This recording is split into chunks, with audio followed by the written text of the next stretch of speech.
Hi, and welcome to this video on painting a abstract flower. And I'm just going in with you can see this is my beautiful big natural hair brush, and I'm just going in with clean water and just dabbing in a little paint here. And I know I want a big flower here in the middle, but I'm not sure about the shape or anything. I just want to make sure there's space for it, there's room for it. So you can see how high on the handle I'm holding here. I want my shape to be organic, and I want it to be random, fairly random. Of course I want my white space for this flower, but other than that I just want to create some color around it. And just trying to just let it see how it fits in on the paper here. So it's not just a shape flying around, but it's actually sitting on the paper and being grounded. Now I'm just adding a little more color.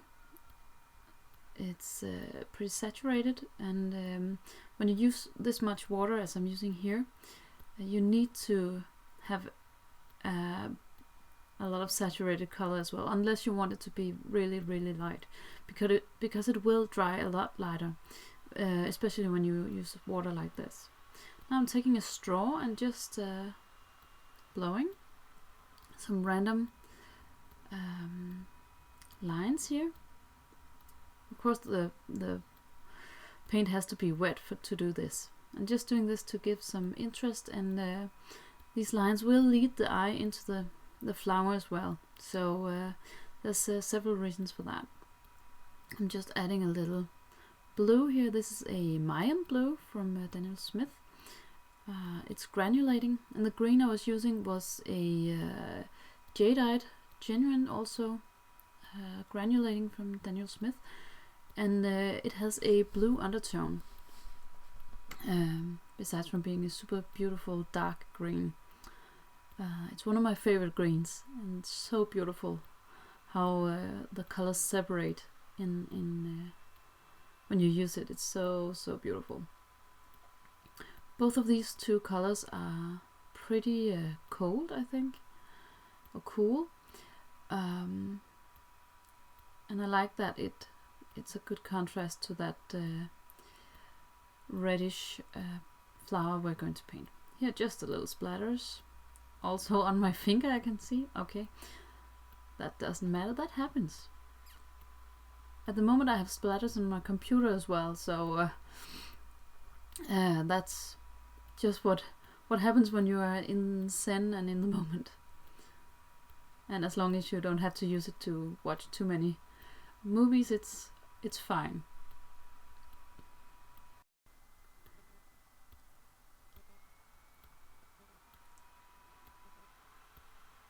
Now I'm just mixing up a little of the red color.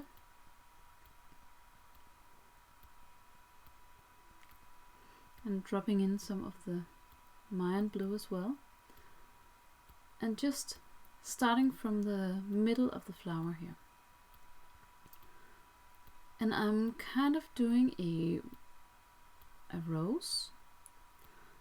So just start up with some small mark makings to get the center of the flower, and just add more water as you go towards the edge of the flower. And here I'm just dropping in some more color, just to define it a little more.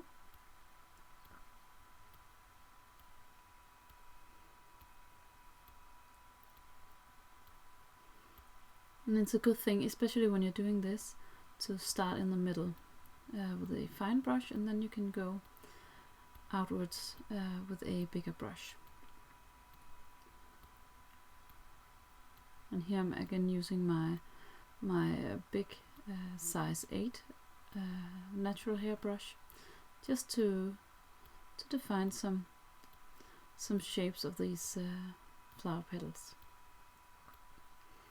Just dropping in a little color and letting it bleed into the background as well. And I do like to do that to make sure that it's connected.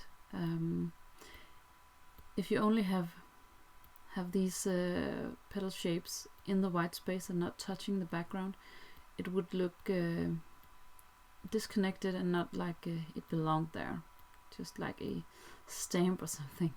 But when you make sure that it bleeds into the background, it'll look super pretty. Here, just adding a little color and just going in with water to let it blend.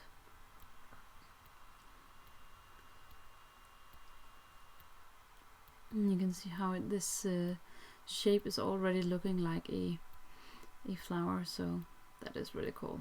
Now I'm just going in to add a little more of another color. This is a purple, and it's actually the Mayan Blue mixed with the rose. It's a Quinacrodone rose I've used here for the pink. This is a super fine brush, so just mixing it up, just to add a little detail and a little texture, and you can see just defining the edge a little, just so it doesn't flow completely into the background. And just adding a little bit of lines to show the direction of these petals.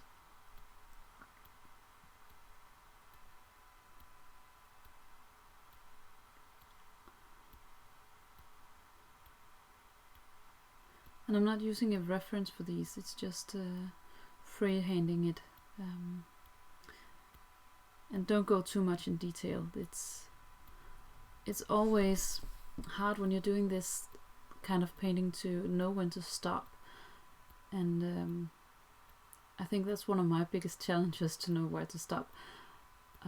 But I do know I want to add a little more color here, because as you know, it will dry lighter and we'll want more color there and some more detail. I do like my loose florals to be loose, of course, but also having some detail to create that interest and make it look like a flower.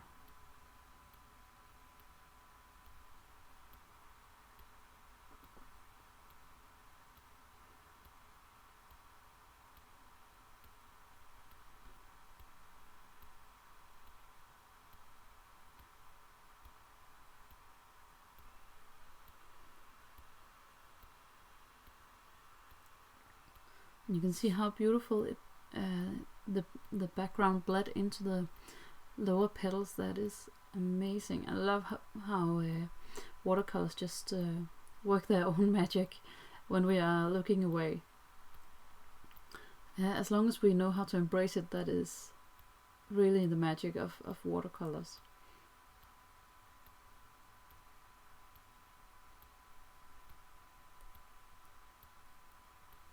See, now I'm doing what I said I didn't want to, which is going in too much detail and trying to define the petals here.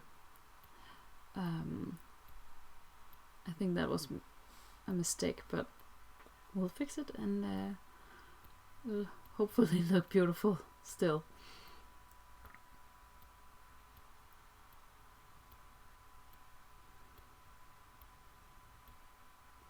I'm just going in with my water spray, and that is to make this look even looser, just to get rid of a little bit of my, that middle mistake there. And that helped a lot already. The problem with it was that it got way too defined for the rest of the flower, but that fine mist spray just messes it up a little, and that is perfect. It's a great solution. So if you don't have a mist spray, go get one. They are super cheap and so effectful. They work magic every time. Here I'm just adding a little more flower, a flower more, and you can see how it's not at all as defined as the first one. It's just kind of a supporting flower.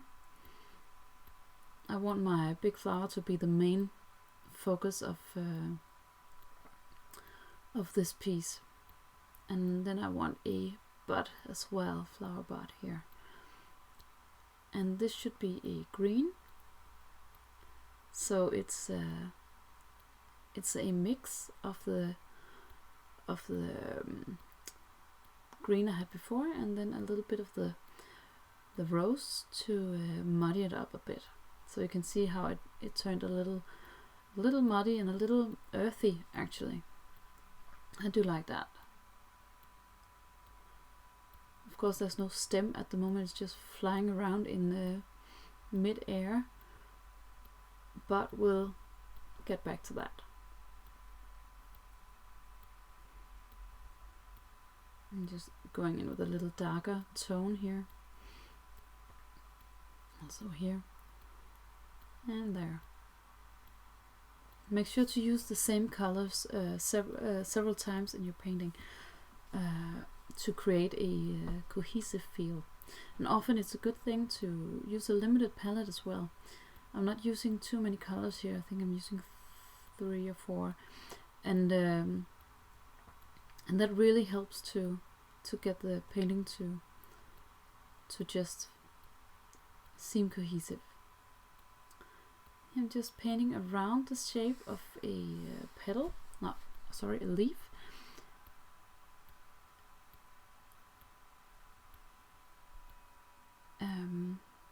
Just spraying a little here to get rid of that hard edge. We don't like hard edges,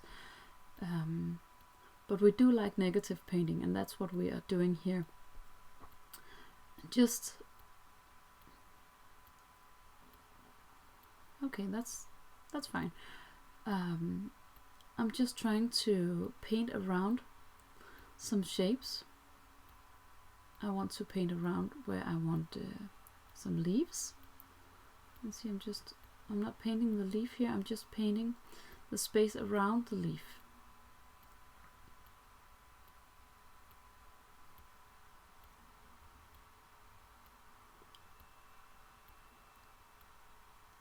And this can be a tricky process because you kind of have to think in reverse. You have to think about the shapes that are not there, and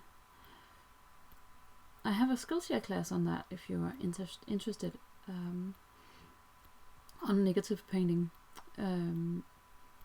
It's actually painting a mistletoe, but the technique works in summer and spring and autumn as well. Don't worry.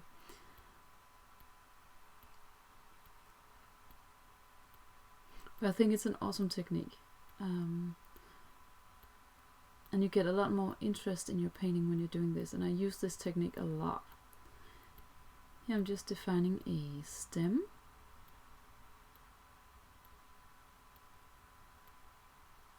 I'm trying not to paint all over my splashy background here, because I do like some of the granulations and mixes that happened, so we don't want to ruin it.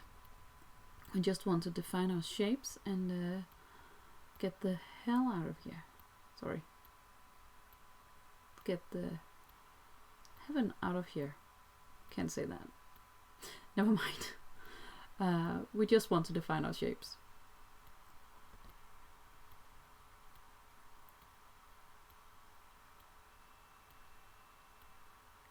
You can see I'm going pretty dark here, and that's also to create some dimension in our painting, and also to give a contrast, so these leaves are not just flying about and being just a tad lighter than the background. We want it to be kind of a nice contrast.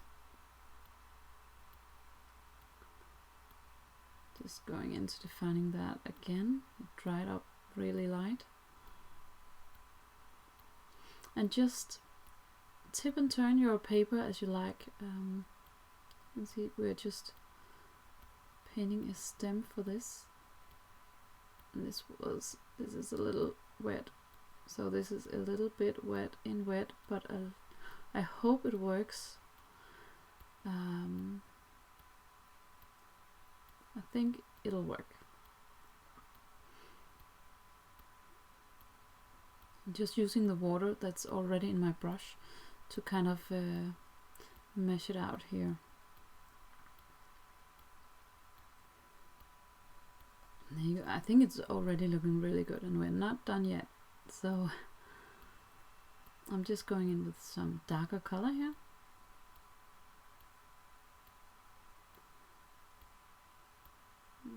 There was another leaf. Try to make your leaves create them in different shapes. So they are, some of them are curvy and some of them are broken and small, big leaves, and it'll all make the composition look more together and more beautiful.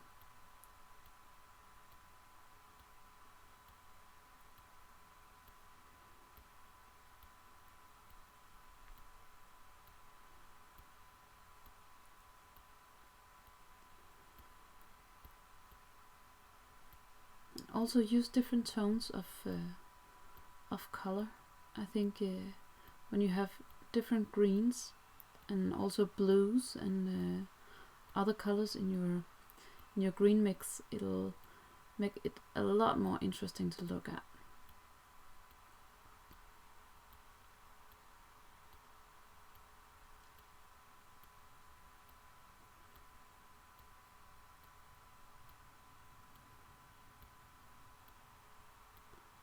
And just defining it here a little too, because it got a lot darker on the lower side of the flower, so I want to darken it up here as well, just to make it look like it's actually the same painting.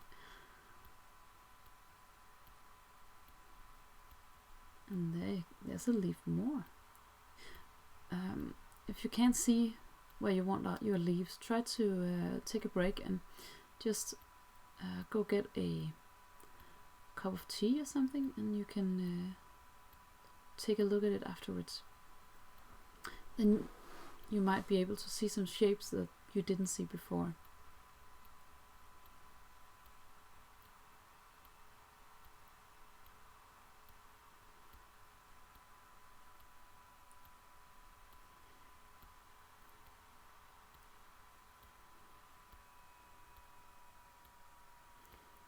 Just going in with a little bit of the rose, defining the bud a little.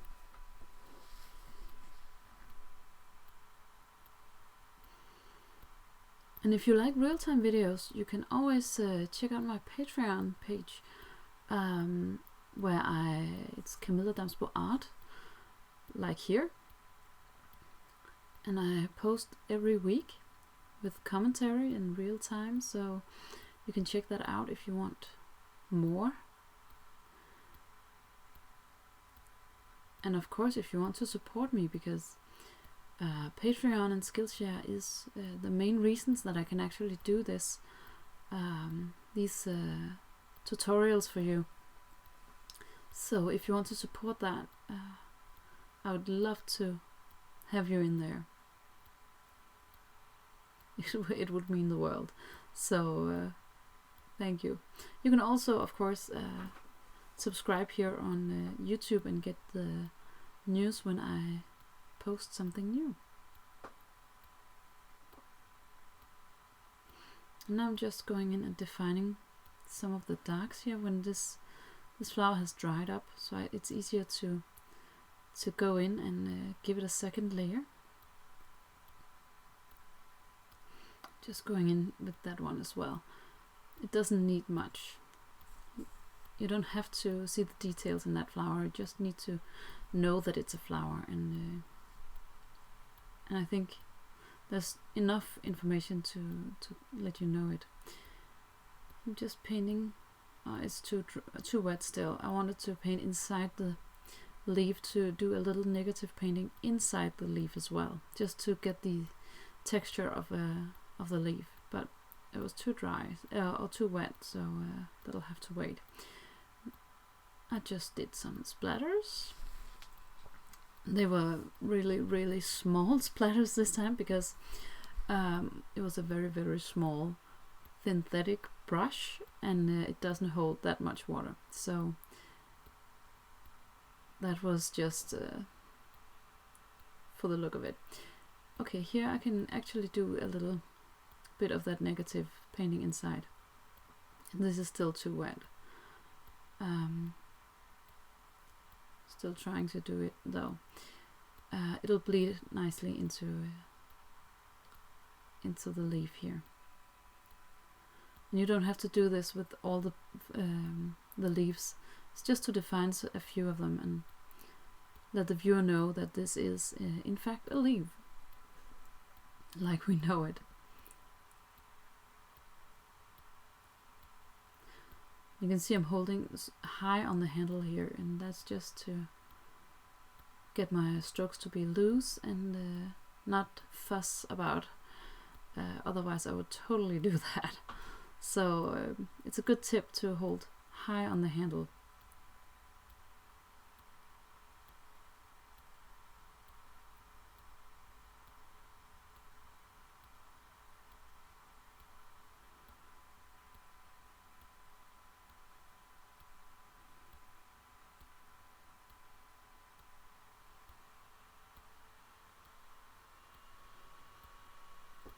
And I do apologize if my computer is noisy today. This is it's a little annoying. I'm not sure what it's doing. I think it's updating something that it hasn't told me about. But I guess you can't avoid that always. I'm just adding some more lines in this area because I thought it just needed a little something. So this line is a stem of something. Just imagine this could be a flower bush or something like that. And I think we are done now. Thank you for watching, and for more real-time videos go to my Patreon page or Skillshare, or just subscribe here on YouTube. I will see you in my next video.